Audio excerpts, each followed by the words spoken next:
cell number 72, left amputated hand. She then meets her new cellmate, an old man named Trimagasi. They introduce themselves, and when Parental One asks what animal she shows her a note. Trimagasi begins to eat whatever it wants, disregarding the rules. Parental One decides to go down, and to her surprise, the old man also joins her. As they descend, they encourage the other inmates to join in the fight against Dag and Bobby. The majority of the inmates are fed up with the oppression, so they enthusiastically rally chanting and singing. Sometime later, at the 93rd cell, where Parental One notices a painting of a drowned dog.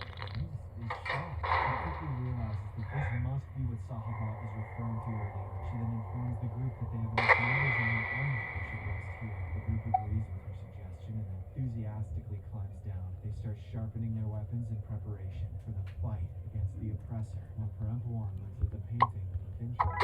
The next day, Dagon and his henchmen arrive at the 92nd cell to deal with the barbarians. They demand their surrender and threaten to starve them to death by eating all the food themselves. However, the rebels remain unfazed, and when Trimagasi suggests that they will eat the loyalists instead, everyone eagerly agrees in support. Dagon is frustrated by their defiance and decides to abandon them to their fate. In the following days, the group continues descending and survives by eating some of the loyalists. However, Parental One refuses to resort to cannibalism and instead starves, leaving her increasingly weak. One day, Dagon's group is had enough and arrives at their cells to confront the rebels. A bloody battle breaks out, with inmates brutally killing each other, regardless of which side they are. At one point, the barbarian Parental One had previously spared tries to choke her to death. Trimagasi notices this and quickly passes her his knife. That would pretty good. Parental One then stabs the man, and before he dies, he asks why the painting is so important. After the chaos subsides, we notice that only Parental One and Trimagasi have managed to survive, while everyone else is dead. Parental One then notices Dagon badly injured, but still somehow clinging to life. She smirks at him, saying that she could tear his flesh off piece by piece and torture him for days. However, she decides not to leave, and simply throws him down the pit to be eaten by cannibals. Following this, Parental One realizes that the gas will be released soon, so she tears off a piece of the painting and eats it. She then urges Trimagasi to come with her, but he refuses, saying he can't escape this fate. Shortly after, a harmful chemical in the painting causes Parental One to lose consciousness and makes her appear dead. In another scene, we see some kids playing on a pyramid-like structure. While struggling to reach the top, a boy eventually begins to collapse. The two of us, one of whom whispers something like that, appears to start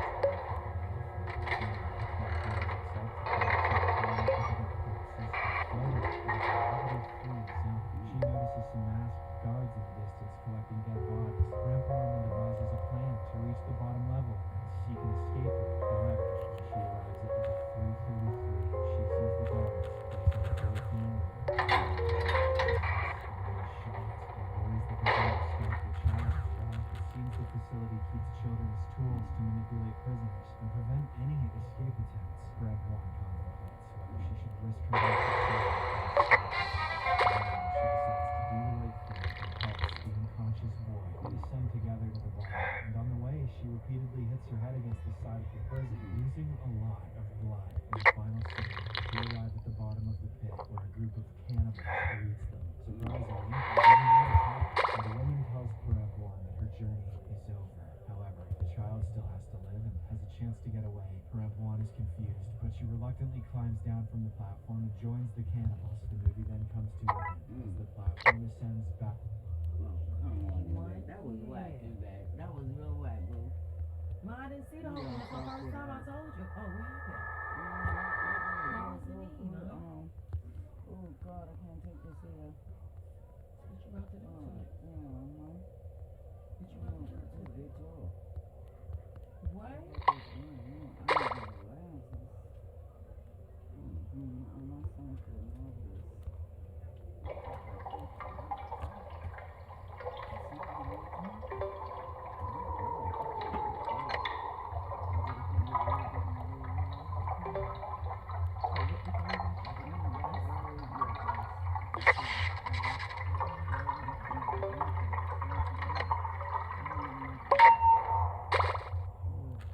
Mystery Recap Team. Today, we're going to explain our thriller movie called What I Wish.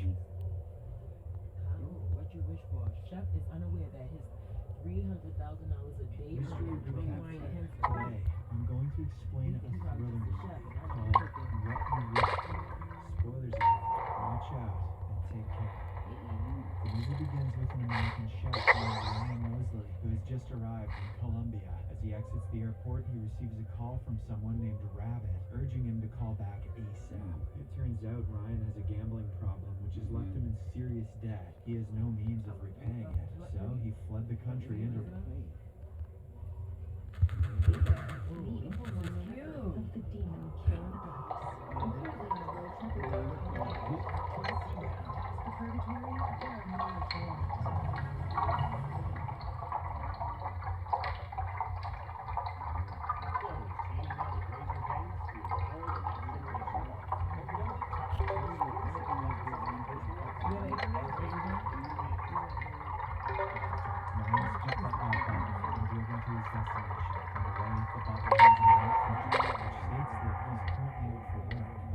provides the house code for entry and asks Ryan to be comfortable. After a while, they arrive at a luxurious home in the middle of the forest.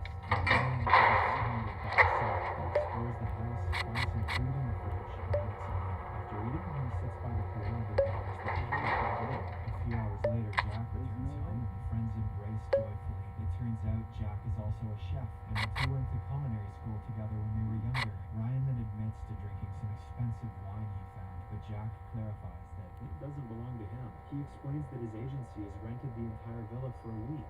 So, breaking his dinner party on the final day, Jack's work is to prepare all the meals, and he has full control over the villa until then. He also reveals that after completing the gig, he'll return to his home in London, but then he'll be assigned the next gig, which will take him to another city in another part of the world. Ryan feels envious upon hearing this, and wishes that he also had such a cool job. The next day, the two friends go exploring the town, which is rural and underdeveloped. They then stop by a cafe to eat, where they meet a beautiful woman named Alice. She reveals that she's solo traveling the world after managing to save some money. She then assumes that the two men are a couple, but they quickly clarify that they're reconnecting after 12 years. When Alice discovers that both are chefs, she wonders who's the better cook. Jack responds by inviting her to his home so she can find out for herself. In the evening, we see the two men preparing their own versions of risotto food.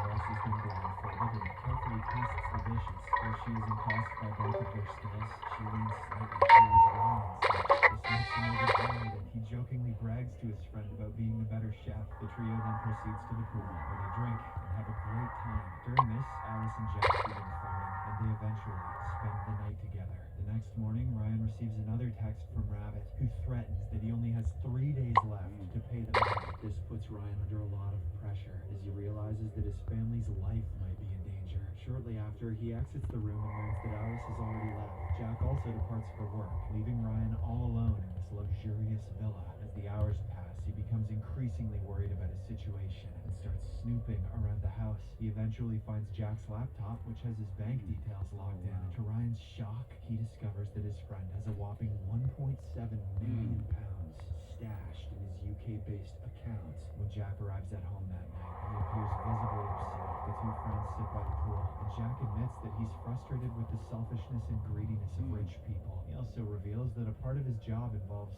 screwing over poor people. This has taken a toll on him, and he wishes to go home. Ryan doesn't understand what's going on, but he senses that Jack's life is not as perfect as it seems. The scene then cuts to the morning, where Ryan wakes up from a comfortable sleep. However, when he walks past the corridor, he is shocked to witness his friend's lifeless body hanging by the ceiling. Jack couldn't bear the pain anymore, so he committed suicide. The distraught man is left speechless by the sight and drops to the floor, but soon afterward he regains his composure. As the situation could be a blessing in disguise for him, he then comes up with a cunning plan to assume his dead friend's identity and steal all of his money. Ryan gets straight to work and calls Jack's bank to have the password changed. He claims that he recently got into an accident and doesn't remember anything. Ryan makes it clear that he's in no condition to answer the security questions either. Expectedly, the bank representative smells something fishy and refuses to change the password. She instead asks him to visit the bank with proper identification. At the same time, Rabbit sends another text, threatening to kill his mother if he doesn't send $50,000. Ryan wraps Jack's body in plastic and dumps it into a nearby lake. The next day, he calls a friend in the US and asks for financial help, but his friend assumes it's for gambling and hangs up on him. Later that afternoon, Ryan heads to town for lunch. When he returns, he is surprised to find two unfamiliar people with villa. They are actually from the agency Jack was working for. The head of operations is a beautiful but cunning woman named Imogen, while the handyman is Maurice. Ryan is taken aback to see him, but he soon realizes that they haven't met Jack in person. So he assumes his friend's identity and engages in conversation. Ryan inquires about the payment, claiming that he forgot the exact amount. Imogen reveals that it is £300,000. He is left shell-shocked. He immediately asks for an advance, and Imogen transfers him £50,000 without hesitation. Ryan then sends the amount to Rabbit, thus ending his debt problem. Now that he's out of danger, he carefully tries to learn more about the dinner. He starts asking random questions, which mostly make no sense. This irritates Imogen, as he should have been well versed about the details. Nonetheless, she reveals that the dinner is for 5 people and will consist of 4 courses. She then inquires if he has vetted the meat, but Ryan responds negative. He claims that due to his poor Spanish, he couldn't communicate with the locals. This expectedly enrages Imogen, as the dinner is tomorrow and the preparations haven't even started yet. However, Ryan promises that he will get everything ready in time. Later, Imogen takes him to the town to search for their so-called prize. They see him arrive in front of a church, where she explains that today is crowded, so he must return tomorrow and find 2 bodies. Upon hearing this, it finally dawns on Ryan that the man involved is human flesh. He hesitates to commit the deed, but Imogen insists that he knew everything beforehand, and now he can't back out. She also warns that if he doesn't comply, it will be the end of his life. Later that night, Ryan packs his belongings and prepares to leave. However, he is soon stopped by Imogen, who explains that their clients pay $1.5 million per person for each dinner. She reveals that they kill an average of 75 people per year, and earn more than $100 million, of which 10% is donated to the community. She justifies their actions by comparing the deaths to those in other industries like oil drilling and farming, where people die regularly. After saying this, Imogen also warns him that no matter where he goes, they will find him. The following morning, Ryan and Maurice go to the church to pick up their victims. They choose a young woman and her grandmother and begin following them around town. After a while, the women vanish, so they step out of the car and start looking for them. A young man named Jose notices them and asks if they're looking for someone. Seeing his chubby body, Maurice decides to make him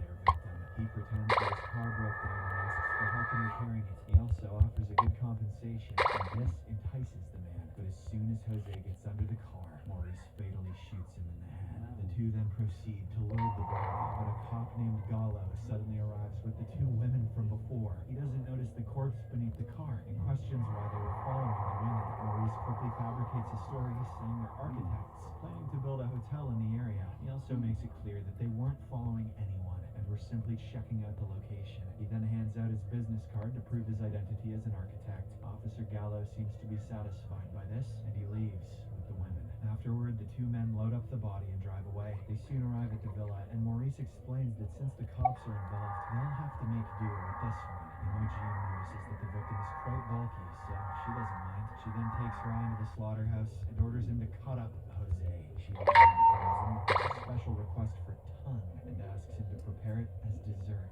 In the evening, all of the VIPs arrive at the villa, excited for their big dining experience. But just when everything's going well, Officer Gallo shows up with another detective named Ruiz. They are looking for Ruiz's nephew, Jose, who has been missing since the morning. Imogen greets them and pretends to be the manager of a real estate firm, while Ryan claims to be an architect. Ruiz then brings out a picture of his nephew and asks Ryan if he's seen him. This is because our hero was seen wandering around the village earlier today. However, Ryan claims that he has never seen the man before. He then resumes his cooking duties, saying he is busy at the moment. Afterward, Imogen secretly informs her guests that the police are here and they must pretend to be investors. The VIPs happily oblige, and it seems that they've already prepared for such a situation. They then confidently answer all of the questions thrown by the detectives. But just as Ruiz and Gallo are about to leave, a Japanese VIP invites them for dinner. The officers agree, but Imogen is freaked out by the situation. She speaks with the client privately and asks why he would make the cops stay. The VIP responds by saying that the threat of being caught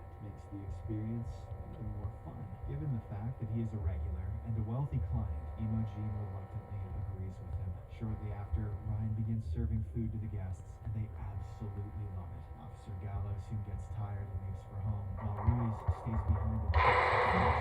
He's impressed by the taste of food, but can't figure out what it is. When he asks about it, Ryan nervously lies and claims that it's pork.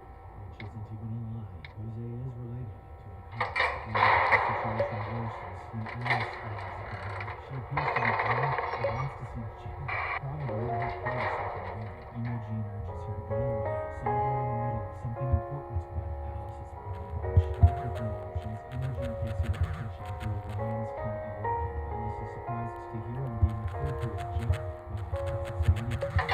After Imogen leaves, she asks what's going on, to which Ryan explains that he's just filling in for his friend. Alice smells something fishy, so she tries asking more questions, but he says he's busy and tells her to leave. Ryan's cold behavior upsets her, and she proceeds to walk out. On the way, she notices a pipe filled with liquid and suspects that it might be human blood. This makes her really scared, and she promptly returns to her car to lock it. Alice is unable to start the vehicle, which leaves her frustrated. At this moment, Maurice shows up and prevents her from leaving. He asks her to stay for a while and promises to drop her off at the hotel. Alice is freaking out at this point, but she has no choice but to comply. Back in the kitchen, Ryan uses Jose's tongue to prepare the dessert, but he soon realizes that it has been infected with herpes. Upon learning of this, Imogen starts to panic because one of the clients specifically requested a tongue. Ryan says he will prepare another dessert, but Imogen asserts that they need a tongue. At this point, the stupid Alice appears once again, saying she doesn't want to bother Maurice and will book a taxi herself. An annoyed Imogen asks if there's no one to pick her up, to which Alice responds that she's a tourist here. Realizing that the woman is alone, Imogen comes up with an evil idea. After a while, Ryan serves the tongue dessert to all the guests, but he can't handle the situation anymore, so he secretly leaves a note under Ruiz's plate asking him to meet him in the bathroom. The detective complies and heads to the bathroom, where Ryan explains the entire scenario to him. He reveals that these people are cannibals, and the dish that they were eating is actually Jose. Ruiz is so disgusted by the revelation that he begins to vomit, but he soon gathers his composure and returns to the VO case. He thanks them for their lovely hospitality and departs from there. But instead of exiting the villa, he meets Ryan at the slaughterhouse. Ruiz then sees the remains of his nephew, which makes him almost puke again. He also spots a dead Alice lying on the ground with her tongue cut out. Realizing that these people are dangerous, Ruiz attempts to call for backup, but realizes that he has left his phone in the villa. Since he has already said his goodbyes, Ryan decides to retreat instead. He asks the officer to stay here and promises to return soon. Back at the villa, all the guests are extremely satisfied with the food and begin to depart. When Ryan crosses paths with them, they shower him with praise. One of the guests even mentions that he's already reserved a seat at the next dinner. Unfortunately, Maurice discovers that Ruiz has infiltrated the slaughterhouse, so he immediately attacks him with a chainsaw and kills him. Ryan finally returns with the food. He's horrified to see the mutilated remains of Ruiz, but since Maurice is unaware of his betrayal, he decides to remain silent. The following morning, an exhausted Ryan wakes up and joins Maurice and Imogen for breakfast. They congratulate him on his excellent work, and Imogen says he'll be their chef for many more days. Ryan is then paid the remaining $250,000 and informed that his next job is in Africa. After a month, Maurice even installs a GPS tracker on him to ensure he doesn't run away. When asked about his plans, Ryan says he'll return to London and rest. The movie ends with Ryan heading to the airport, realizing that he'll never be able to escape. Subscribe to more videos like this, turn on notifications, and leave a like to help the channel out. Thank you for watching.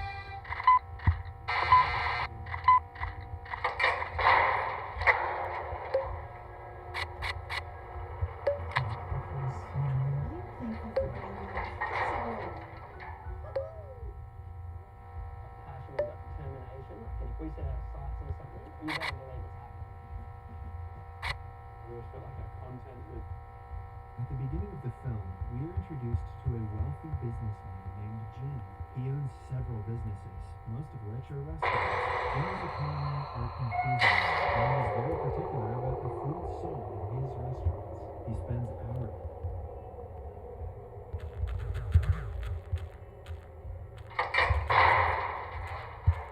Everyone. The oozing from the earth gets turned into a popular dessert. An industrial firm is trying to investigate its suspicious origin.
86-year-old Daniel Reese, who was one of the last to make thin fuel by hand. To a family in India, it uses methods dating back to the 1500s of translating cashew fruit to make a rare liquor. And the soy sauce artisan in Japan, who brews his recipe in handmade barrels that last 100 years. We will take you on a tour of 5.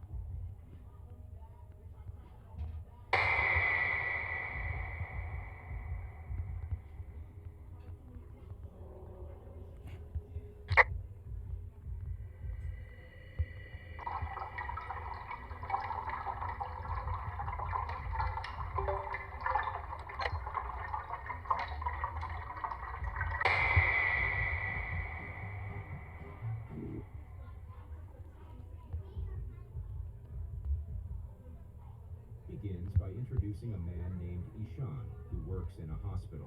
He has no family or friends, and despite his good behavior, even the hospital... Can I use some of your jam again? Within my pulley inside the With plates explaining to moments of instant regret, these are moments that will make you say, wow, this is what the megalodon would look like if it was real. Plates are ridiculous. How did they even make them? yeah, look at that, like, look. Look at the sandcastle they built. I didn't know squirrels were actually capable of flying. It landed perfectly. When he reached into the water to cut a shark with his bare hands. No, you didn't. He showed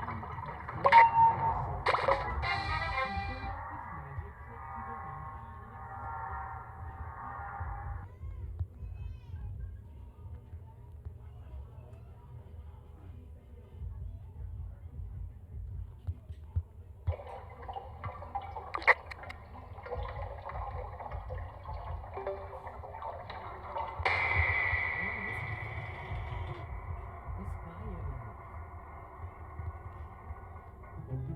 This is a flip book. From the phone screen, a mother sings a bedtime song to her twin sons and gently tucks them in. The father drives the boys to their mother's country house. One of the sons, named Elios, makes a drawing for his mom where he and his brother are holding her hands, signing it from Lucas and Elios. The father refuses to enter the house to...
to be a good dad, reporting Riley when she joins a dancing group and buying her some snacks. He gets her to talk and learns that at school Riley is always being excluded by the other girls. As they walk around, Cooper notices more cops and extra security cameras. Eventually, they get to their seats and get to hear the opening band while Cooper sees that the cops are in that area too. The concert starts and Cooper...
$70-mile-wide asteroid called Matilda is approaching Earth, so all the world's governments send a spaceship to try to destroy it. That's Maya. I mean, that's Kylie. As soon as it enters the asteroid field, which means humanity is doomed.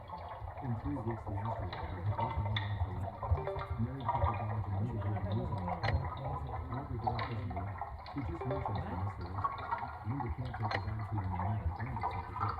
Afterward, people all over the planet start making lots of weird things, especially during Peter Signs appear and screwed off their services like naughty meetings. Looking for friends to spend the end together. And mercenaries even offered to pay for his story. Killing me. I ain't know. I asked me to cut the fan on. Yeah, yeah. No, that's cool. AC, you sure? Killing me softly. I was hearing you went over there and cut all your shit off. I did. Yeah. 0% APR on select 2024 Say $8,000. eligible vehicle. Plus, no monthly payments until next year. We are professional grade GC. Be sloppy. Continues to go through his boring routine. With 21 days left, Dodge still goes to the gym, which is mostly empty. On the TV, he watches a news update and finds that all cell phone services are dead and that water and power will follow soon. Then Dodge drives to work and has to deal with worse traffic than usual because everyone is trying to escape the city to go somewhere else. At the office, Dodge notices only a few workers have come today. He keeps on picking up calls from parents who don't know if there's insurance for worldwide catastrophes and attends meetings that announce there are promotions available for a seat because of all the people who opt for them. However, nobody from their little group takes the offer. When Dodge goes home, he checks his mailbox, but it's empty as usual. He also notices his was yelling at her. Then Dodge enters his apartment and finds his weekly cleaner up. Dodge tries telling her that isn't necessary for her to come again because of the current situation, but Elsa gets upset because she thinks he's firing her, so he takes it back and she says goodbye while promising to return next week. Then Dodge drinks cough syrup and watches TV, learning that the final flight has taken off and now airlines aren't working anymore. Because of the risks. Before going to bed, Dodge finds a spider in the bathroom and gets ready to kill it, but in the end he decides to let it go. That night, the spider walks all over his face. The next morning, Dodge wakes up with multiple spider bites on his face. When he arrives at work, the body of a coworker who just soft-deleted lands on his collar, leaving him shaken. A week passes and with only 14 days left, Dodge goes to an end-of-the-world party thrown by his friend Diane. She has a teenage boy who insults his parents before leaving and had just insulted back, not caring anymore. Her husband is finally taking out his very exclusive cigarettes and promises to show Linda Dodge while Diane comments that she isn't surprised that Linda left him because she was never happy with him. This leaves Dodge in shock because he honestly never noticed.